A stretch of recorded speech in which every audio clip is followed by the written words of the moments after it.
제 얼굴을 보고 그런 말 하는 거 보면 좀 이상하실 분도 계실 것 같은데요. 저는 토종 한국 사람입니다. 요즘은 저같이 좀 이국적으로 생긴 분들이 한국말 하시는 분들이 많이 있지만, 저는 그 외국 분들이 한국말 잘하는 분들이 많이 없던 시절의 한국서, 지금 나이를 얘기 안 하려고 그랬는데 참 거의 50년 전에 태어난 건 그거보다 더 먼저 태어났지만, 이제 한 50년 전부터 이렇게 나가면 이렇게 한국말 잘하냐고 라는 걸로 되게 많이 덕도 보고, 또 사실은 손해도 좀 본 적도 있죠. 그러니까 너는 눈에 튀니까 뭐 나쁜 짓을 못 해요. 어렸을 때 설이라는 걸 해봤어요. 설이, 우리 동네는 과수원이 많아서. 근데 그 친구들하고 다 같이 가는데 다 이렇게 밤송이 같은 머리, 빡빡 깎은 머리를 하고, 여름에 참외밭에 들어가서 참외 몇 개를 이렇게, 설이라는 말 모르실 거예요, 여러분들은.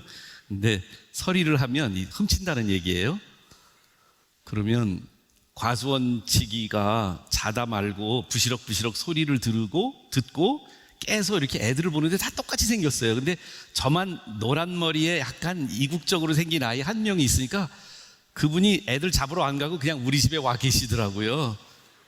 그래서 항상 저는 저의 얼굴 때문에 기쁨도 있고 또 슬픔도 있는데, 저는 사실 아버지가 한국 분이고 어머니가 미국 분이라 제가 이렇게 잘생기게 된 거 참 죄송합니다. 근데 사실 제가 설교 해야 되는데 가슴이 막 뛰었어요. 설교하기 전에. 저는 처음 뵀는데, 직접 라이브로는 우리 His Will 특별히 마지막 불러주셨던 그 찬양이요, 수년 전에 유튜브에서 삶으로라는 찬양을 발견하고는 저에게 가장 저의 제일 좋아하는 찬양이 돼서, 우리 교회에서는 저 찬양을 많이 부르거든요. 특별히 막 설교 끝마치면 결단 찬양을 결정할 때 저는 주로 이 삶으로, 그래서 아까 설교 올라와야 되는데 그분들한테 사인 받으러 가려고, 근데 어디 가셨어요. 근데 사실은 이유가 있어요. 제가 오늘 여기 오면서도 감회가 좀 새로웠는데, 이 카운트다운 집회는 4년 만에 열리는 집회라고 알고 있고, 이곳을 처음 서는 것이 아니라 사실 지금은 우리 믿음의 선조가 되신 우리 하영조 목사님께서 살아계실 때, 고 하영조 목사님 살아계실 때 종종 우리 큰 이런 축제 때, 사역 축제 때 가끔 불러주셨어요. 그런데 그분께서 제가 정확하게 연도는 기억을 못 하겠어요. 2000년도 초반에서 중반 정도, 그때 정도에 제가 사역하고 있는 수원에, 그리고 저희 학교 중앙기독학교에 여러 번 방문을 하셨어요. 다음 세대를 향한 우리 하 목사님의 특별한 마음이 계셨는데, 저희 학교를 보시고 저희 학교에서 일어나고 있는 다음 세대를 향한 기독교 교육의 그 모습을 보시면서 얼마나 저를 다구치시는지, 이거 책 써야 된다고. 그래서 저는 책 쓰는 사람이 아니에요. 저는 설교는 10시간도 하겠는데 앉아서 글은 제가 10분도 못 쓰고, 그냥 이 글 쓰는 거 정말 힘들어 하는 사람이라, 그것도 제가 반은 한국이고 반은 미국이니까 한국말도 못하고 영어도 못하고 특별히 글 쓰는 거는 진짜 정말 힘들거든요. 난 놓고 기억자도 잘 모르는데 책을 꼭 쓰라고 그러셔서 제 마음속에 그동안에 하나님께서 가르쳐 주신 그 학교와 아이들과 함께 했던 생활들의 이야기를 담아냈어요. 그런데 등 떠다 밀려서 책을 썼는데, 책 제목도, 뭐 출판도 물론 드란노에서 해주셨지만 책 제목도 제가 뭘 할지 몰라서, 하루는 또 목사님이 오셨길래 제가 목사님한테, 목사님 저 책 제목도 못 결정하겠어요, 목사님 좀 도와주세요. 그래서 뭘 하고 싶은데, 제가 한국말, 영어로는 제가 하고 싶은 말은 있어요. Faith, 믿음은 is caught, 잡히는 것이지 not taught. 발음 괜찮나요? 가르쳐지는 것이 아니다. 진짜 믿음은 우리가 이렇게 해라 하고 의도적으로 학교에서나 집에서 부모님이나 선생님이 가르쳐지는 것이 아니라, 믿음은 어깨 넘어 잡히는 것이다. 그랬더니 우리 한 목사님이 멋진 제목을 지어주셨어요. 책 제목이 삶으로였어요. 그래서 그 이후로 제 삶 안에서는, 제 사역 안에서는 항상 저는 이것이 삶 안에서 이루어지느냐, 사실 그것이 제일 잘 담아냈는데, 저는 책 제목을 지어주셨기 때문에 그게 베스트셀러가 된 것 같아요. 제가 글 써서 그런 건 아닌데. 근데 우리 찬양하셨던 이 삶으로의 찬양이 4년 만에 열리는 이 카운트다운 집회에 우리들의 고백이 되기를 주님의 이름으로 축원합니다. 내가 삶으로 주님을 찬양했으면 좋겠어요. 삶으로 주님의 임재를 경험했으면 좋겠습니다. 머리로 아니고요, 생각으로가 아니라 진짜 우리들의 삶을 통해서 하나님이 드러내 주시기를, 하나님이 나타나 주시기를 기도합니다. 제가 이렇게 항상 자라나면서 신경 썼던 부분은 영어로는 acceptance, 누군가 나를 받아줄까 하는 항상 그 촉이 있어요. 그래서 저를 이상한 눈으로 바라보거나 좀 이질적으로 바라보지 않을까. 근데 여기 오면서도 그와 같은 똑같은 느낌이 좀 있었거든요. 왜 그러냐면 자꾸 나이 얘기하는데 나이도 많지, 온누리 출신도 아니지. 그런데 제가 오늘 진짜 마음이 힘들었던 건 뭐였냐면, 첫째 날 집회에 강사를 하라고 어떤 분이 저를 그렇게 했는지 나 김승수 목사님한테 되게 지금 원망이 많은데, 첫째 날 하는 것도 어려운데, 젊은 청년들에게 말씀을 전하는 거 쉬운 일이 아닌데 주제가 너무 어려워요. 아니 차라리 부흥, 무슨 선교, 헌신, 뭐 이런 메시지, 거룩, 내일 저녁에, 차라리 저더러 내일 저녁 하라고 그러면 좋겠는데, 임재? 여러분들 임재가 뭔지 아세요? 이걸 어떻게 설교하라는 말이에요. 제가 임재라는 단어가, 물론 임재라는 노래는 있는데 오늘 찬양팀이 그 노래 또 안 불렀대요. 보니까 제가 좋아하는 두 번째 노래가 임재인데, 근데요, 제가 이 임재라는 단어가요, 찬양으로는 불려지긴 했지만 우리들 안에 사실 그 의미가 명확하지 않는 것 같습니다. 저는 이 임재라는 단어하고 우리가 교회에서 많이 쓰는 이 은혜라는 단어하고 굉장히 비슷하다고 생각해요. 몇 년 전에 저희 교회에 함께 동역하던 허연 목사님이, 우리 원천교회는, 제가 섬기는 교회는 교회를 처음 나오시는 분들이 되게 많아요. 근데 어떤 한 성도님의 이야기를 재밌게 글로 썼어요. 제가 한번 조금만 소개해 드릴게요. 실명이 아니고 진짜 이야기가 아니기 때문에 가명을 씁니다. 초신도 씨가 출석하는 교회는 기독교 재단의 초등학교와 함께 시작된 교회입니다. 작년 10월부터 아내 손에 이끌려 그 교회에 출석하기 시작했습니다. 토끼 같은 딸 은혜를 내년에 기독학교에 입학시키려면 그 교회에 출석도 열심히 하고 봉사도 해야 한다는 아내의 간곡한 부탁 때문이었습니다. 딸 이름 은혜는 어릴 적 교회 다녔던 아내 안신자 씨가 지은 것입니다. 아주 어렵게 그야말로 은혜로 결혼 10년 만에 얻은 무남 동료이거든요. 누구로부터 받은 은혜인지는 잘 모르겠다고 합니다. 삼신 할머니 때문인지, 부처님 측은 지심 때문인지, 아니면 신통한 무당 굿 때문인지, 어쩌면 명의로 알려진 한의사의 약 때문일지도 모릅니다. 여하튼 초씨 부부에 대해 무언가 좋은 감정을 갖고 있는 어떤 존재로부터 온 선물이 아닐까 하는 막연하고 본능적인 느낌만 가지고 이름을 지었습니다. 그런데 몇 달 전부터 우리 초신도 씨의 머릿속을 복잡하게 만드는 골칫덩어리가 하나 생겼습니다. 그게 뭐냐고요? 글쎄, 예배 시간에 앞에서 찬양을 인도하는 사람도 그렇고 설교하는 목사님도 그렇고 함께 이야기를 나누는 소그룹 식구들도 입에서 툭 하면 은혜라는 말이 튀어나오는 겁니다. 교회 다니기 전에는 은혜라는 단어가 결코 이해하기 어려운 말이 아니었습니다. 어버이 은혜, 스승의 은혜, 은혜를 원수로 갚는다, 결초, 보은 등 은혜란 말은 분명히 명사로만 사용되는 것이었거든요.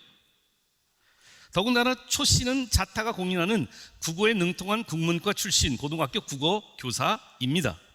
국문법, 한자 성어, 현대시, 현대소설 등 뭐든지 묻기만 하면 즉시로 답이 턱턱 나오는 초 씨였습니다.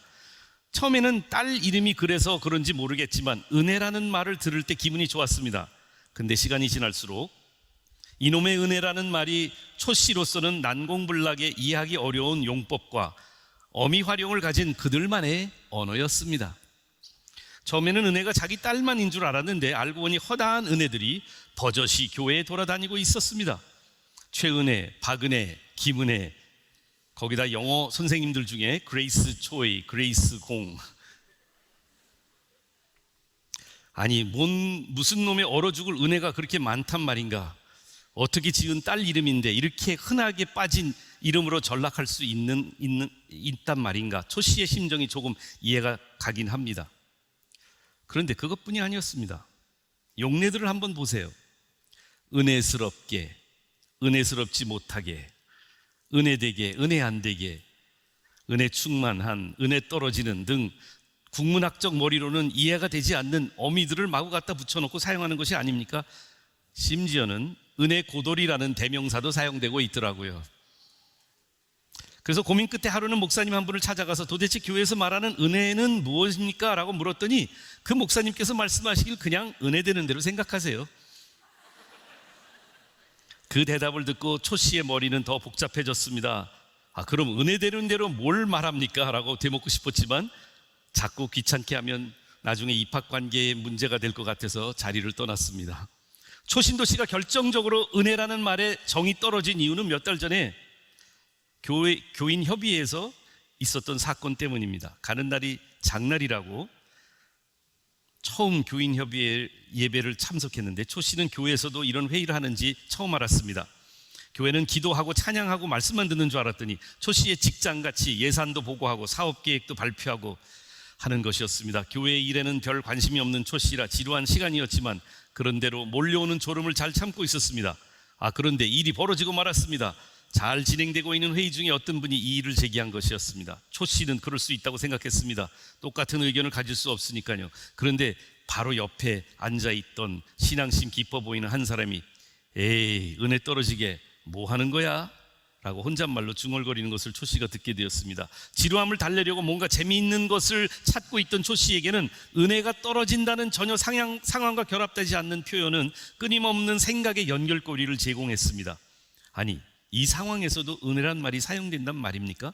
초 씨는 깊은 생각 속으로 젖어들었습니다. 불현듯 과거 자신의 고향에서 아버지와 나누었던 대화가 생각났습니다. 야, 날씨도 거시기한데 거시기나 먹으러 가지. 아버지 요즘은 외국에선 말입니다. 우리가 거시기 먹는 거 가지고 좀 거시기하다고 하던디. 아따 지들은 더 거시기한 것도 먹담서. 거시기 하긴 뭐가 거시기여. 자자자 거시기 빨리 준비하고 가자고. 저기 거시기도 같이 가자고 혀. 고향에선 정말 거시기 하나면 다 통했습니다. 아버지도 어머니도 형님도 누님도 동생들도 친구들도 정말 거시기 하나면 서로 이해할 수 있었습니다. 초 씨는 혹시 은혜라는 말이 거시기와 일목상통한 기독교적 버전이 아닐까 하고 생각했습니다. 모든 말에 은혜를 집어넣는다면 기독교적으로 유창한 대화를 나눌 수 있을 거라고 생각을 했습니다. 깊은 생각에 눈을 잠시 감은 것 같았는데 요란한 소리에 눈을 떠보니 의자들을 걷고 있었습니다. 그새 잠이 들었습니다. 얼른 일어나 자신의 의자를 카트에 올려놓은 초 씨는 아직 덜 깬 잠을 쫓느라 머리를 흔들면서 예배당 문을 빠져나왔습니다. 그때 담임 목사님의 내민 손을 보고 반사적으로 손을 잡고 악수를 하게 됐습니다. 평상시에 예배를 마치고 나오다 보면 다른 분들이 목사님의 손을 잡고 오늘 설교에 은혜 받았습니다 라는 말을 하는 것을 들으면서 자기도 언젠간 한번 해보겠다는 생각이 했던 초 씨였습니다. 몇 번 말씀드리려고 시도했지만 쑥스럽고 그냥 손만 잡고 지나친 적이 여러 번 있었습니다. 그래도 은혜 받았다고 말씀드릴 마음의 준비는 항상 하고 있었습니다. 그런데 그날 목사님의 손을 잡으면서 잠이 덜 깨서 그랬는지 마음에 용기가 생겨서 말씀을 드렸습니다. 목사님의 눈을 존경의 눈초리로 쳐다보면서 정중하게 말씀드렸습니다. 목사님, 오늘 설교가 거시기했습니다. 너무 거시기 생각을 많이 했나 봅니다. 그 순간 목사님의 당황한 표정을 초 씨는 잊을 수가 없었습니다. 집으로 돌아오는 차 안에서 초 씨는 그날 설교가 없었다는 것을 기억했습니다. 초 씨는 입술을 깨물며 다짐했습니다. 이놈의 원수 같은 은혜의 정체를 내가 꼭 밝히리라. 저들만이 알고 있는 어떤 비밀이 숨겨진 단어 은혜, 거시기처럼 그냥 은혜라고 하면 다 통하는 것 같은데 몇 달이 지난 오늘 아직도 초신도 씨는 은혜의 참 의미를 찾아 교인들 사이에서 방황하고 있습니다. 임재가 그런 단어는 아닐까요? 은혜처럼 말입니다. 많이 쓰고 많이 사용하는 단어인데 우리들의 영적인 삶에서, 아니 우리의 삶 안에서 임재를 제대로 체험하셨습니까? 감히 여러분들의 의견을 들어도 될까요? 제가 마이크를 하나 부탁했습니다. 왜냐하면 저 정말 알고 싶거든요. 거시기, 아니 임재가 뭔지를. 그래서 혹시 좀 용감하게 저에게 임재가 뭔지를 정의로 말씀해 줄 수 있는 용감한 분을 그냥 찾아가세요. 그래서 마이크를 그냥 아무나 보시고 눈을 내리까시는 분에게 마이크를 주시면 되겠습니다. 한번 주세요. 그냥 아무나 지금 보셔서 은혜스럽게 생긴 분 한 분에게 마이크를 그냥 주시면 좋겠습니다. 그냥 주세요. 빨리 가셔서. 그래서 저에게 임재가 뭔지를 좀 정의로 가르쳐 주시고 우리들한테 좀 얘기해 주시면 안 될까? What is 임재? 저한테 알려주세요. 손 들지 말고 그냥 가라니까요. 그냥 가시면 돼요. 아무나. 거룩하게 생긴 사람 한 사람 딱 받으시면 임재를 정의 내려주시면 됩니다. 또 멀리도 가신다. 그래 혼자 앉아 계신 까만 옷 입은 그분에게 임재란, 나에게 임재란 거시기 말고요.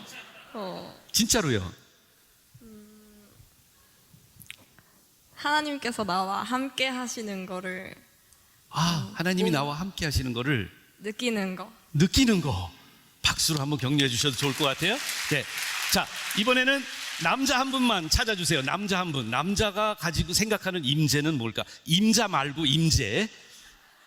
아재 같죠? 임재. 어떤 남자분 한 분. 머리가 저랑 닮으셨어요. 저는 하얘졌지만. 혹시 네. Are you from America? 아니죠? No. 오케이. 임재는 지금 제 옆에 하나님이 계시는 것을 임재라고 하는 것 같습니다.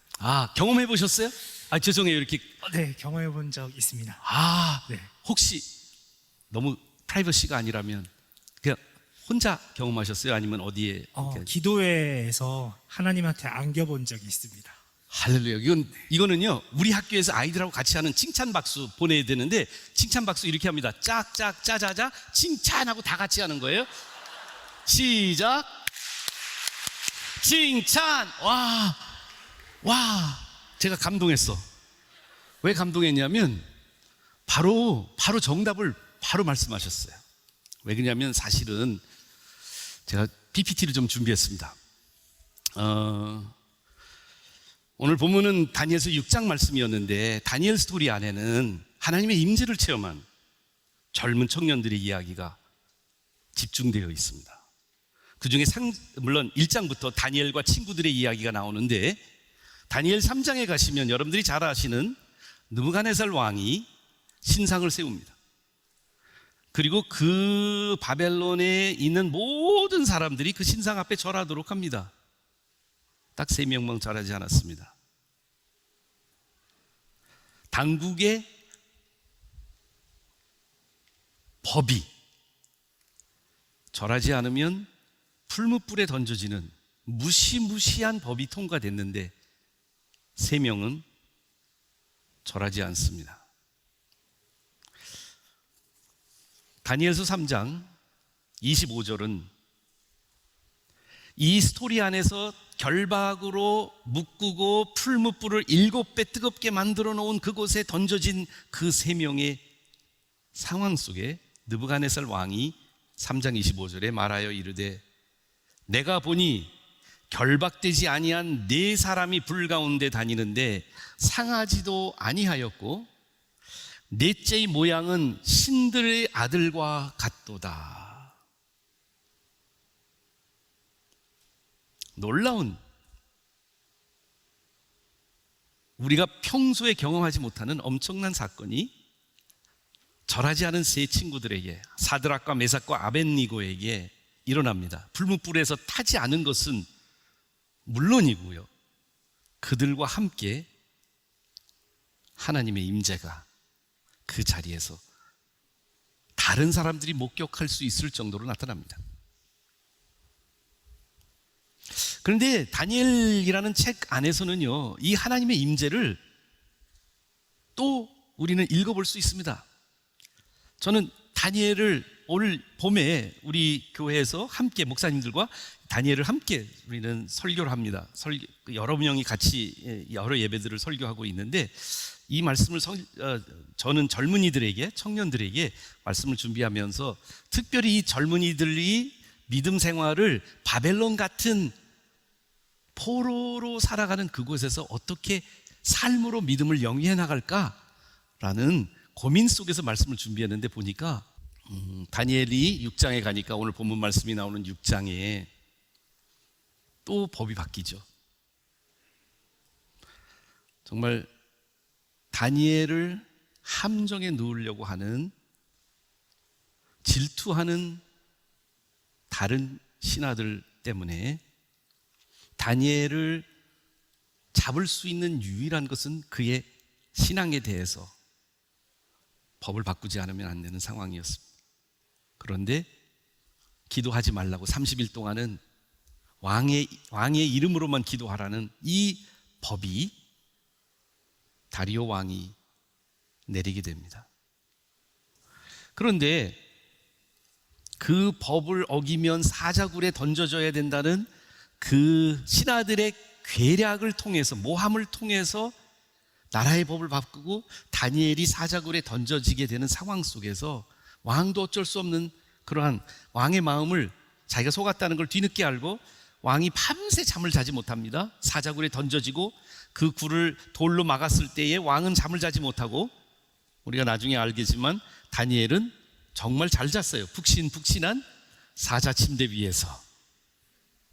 그래서 왕은 다니엘에게 이렇게 물어봅니다. 살아계신 하나님의 종 다니엘아, 내가 항상 섬기는 네 하나님이 사자들에게서 능히 너를 구원하셨느냐? 이때 다니엘이 대답합니다. 나의 하나님이 이미 그 천사를 보내어 사자들의 입을 봉하셨으므로 사자들이 나를 상해하지 못했사옵나이다.